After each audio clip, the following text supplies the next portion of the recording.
ശസ്ത്രക്രിയ ഒന്നും ചെയ്യാണ്ട് ഫ്രീ ആയിട്ട് ആണിനെ പെണ്ണാക്കുന്ന വിദ്യ. അതാണ് തിരുവനന്തപുരം മെഡിക്കൽ കോളേജിൽ നടന്നത്. രേഖാപ്രകാരമാണ് കേട്ടോ.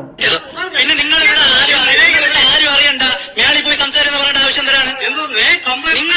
നിങ്ങൾ ഈ റിപ്പോർട്ട് കണ്ട് എന്തൊരു ഉദ്ദേശത്തിൽ എഡിറ്റ് ചെയ്തു? പിന്നെ ആര് എഡിറ്റ് ചെയ്ത്? പിന്നെ ആര് എഡിറ്റ് ചെയ്ത് റിപ്പോർട്ട് എന്നത് പറ. പിന്നെ ആരാണ് എഡിറ്റ് ചെയ്ത റിപ്പോർട്ട് എടുത്തത്? പിന്നെ ആര് എഡിറ്റ് ചെയ്ത റിപ്പോർട്ട് എന്നത്? ഇത് പഴയ റിപ്പോർട്ട്. ഒടുവിൽ മറ്റൊരു റിപ്പോർട്ട് ഷിഹാസിന് നൽകി. എന്നാൽ ഗർഭപാത്രം ഉണ്ടെന്ന ഭാഗം മാത്രം ഒഴിവാക്കി പഴയ റിപ്പോർട്ട് തന്നെയാണ് നൽകിയിരിക്കുന്നത്. ദൈവമേ, പാവപ്പെട്ടവനൊരു ചികിത്സയ്ക്ക് വേണ്ടി ധർമാശുപത്രി പോയിട്ടുണ്ടെങ്കിൽ എന്തൊക്കെ പരീക്ഷണങ്ങളാണ്. കഴക്കൂട്ടം സ്വദേശിയായ 24 വയസ്സുള്ള ഷിഹാസ് എന്ന യുവാവ് വയറുവേദനയായിട്ട് ചികിത്സയ്ക്ക് പോയതാണ് തിരുവനന്തപുരം മെഡിക്കൽ കോളേജിൽ. ഒരിക്കലും എവിടെയും കല്ലാണോ എന്നൊക്കെ ഉള്ള സംശയത്തിലാണ് പോയത്. അവിടെ ചെന്നപ്പോഴാണ് ഞെട്ടിക്കുന്ന സ്കാനിങ് റിപ്പോർട്ട്. ലോകത്ത് തന്നെ ചിലപ്പോൾ ആദ്യമായിട്ടായിരിക്കും. പേരും വയസ്സും എല്ലാം പുള്ളിയുടെ തന്നെ. പക്ഷേ റിസൾട്ട് വന്നപ്പോൾ ഗർഭപാത്രമില്ലാത്ത ആണിന് ഗർഭപാത്രത്തിൽ പ്രശ്നം. ഷിഹാസിൻ്റെ ഉമ്മായാണ് റിസൾട്ട് മേടിക്കാൻ വേണ്ടി പോയത്. അവരോട് പറഞ്ഞു വേണമെങ്കിൽ എടുത്തുകൊണ്ട് പോകും. പിന്നെ ഷിഹാസൊക്കെ ചെന്നപ്പോഴും അത് തന്നെ പറഞ്ഞു ഇയാൾക്ക് ആവശ്യമുണ്ടെങ്കിൽ മേടിച്ചുകൊണ്ട് പോകും. പിന്നെ അവിടെ തല്ലും പിടുത്തോ വഴക്കും ബഹളവും ഒക്കെ ആയി. ഈ സീനെല്ലാം വാർത്തകളിലൊക്കെ നിറഞ്ഞു. നിങ്ങളുടെ തെറ്റാണ് എന്ന് സമ്മതിക്കാൻ കഴിയുന്നില്ല അവിടുത്തെ ലാഭ അധികൃതർ. ഇവർ തർക്കിക്കുമ്പോൾ അപ്പോഴും അവർ ന്യായം വയ്ക്കുകയാണ്. അതിലും രസം പുതിയ റിപ്പോർട്ടെന്നും പറഞ്ഞുകൊണ്ട് പഴയ റിപ്പോർട്ട് മേടിച്ചുകൊണ്ട് പോയി മിനിറ്റുകൾക്കകം പുതിയ റിപ്പോർട്ട് തയ്യാറാക്കി നൽകി. എങ്ങനെ പുതിയതായി സ്കാൻ ചെയ്യാതെ പുതിയ റിപ്പോർട്ട് അവർ കൊടുത്തു. അതിലും പേരും വയസ്സും എല്ലാം മാറ്റി. പക്ഷേ പഴയ ഗർഭപാത്രത്തിൻ്റെ ആ റിപ്പോർട്ട് അതേപടി തന്നെ. എന്താണ് ഈ കാണിച്ചു കൂട്ടുന്നത്? എന്ത് വിശ്വാസത്തിലാണ് പാവപ്പെട്ടവനൊരു ചികിത്സയ്ക്കായി ഗവൺമെൻറ് ആശുപത്രികളെ സമീപിക്കുന്നത്? മകൻ്റെ ഇത്തരത്തിൽ സ്കാനിങ് റിപ്പോർട്ട് ലഭിച്ച അത് കാണിക്കാൻ പോയ ആ അമ്മയുടെ അവസ്ഥയൊന്ന് ഓർത്തു നോക്കൂ. ആ തെറ്റാണെന്ന് അംഗീകരിച്ച് ആ യുവാവിന് പുതിയൊരു സ്കാനിങ് ഒക്കെ നടത്തി പുതിയ റിപ്പോർട്ട് നൽകുകയായിരുന്നെങ്കിൽ ഇത്രയും പ്രശ്നങ്ങളുണ്ടാകുമായിരുന്നോ?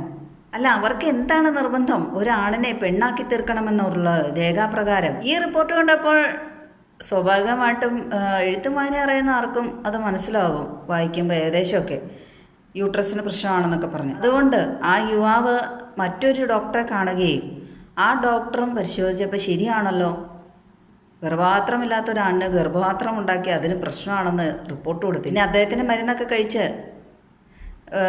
മൂത്രത്തിക്കല്ലിൻ്റെ വേദനയൊക്കെ കുറഞ്ഞു.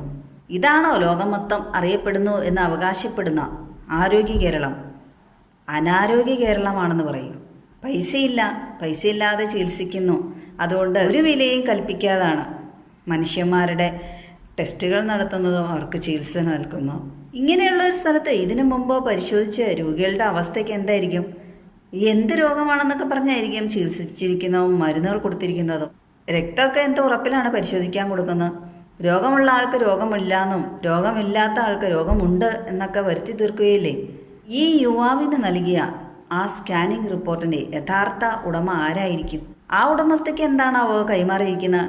അവരെ ഇനി ആണാക്കി കാണുമ്പോൾ ആശുപത്രി ജീവനക്കാരുടെ ഭാഗത്തു നിന്ന് വീഴ്ചയുണ്ടായി എന്ന് തെറ്റാണെന്ന് അംഗീകരിക്കാൻ അവർക്ക് ബുദ്ധിമുട്ടായിരുന്നു.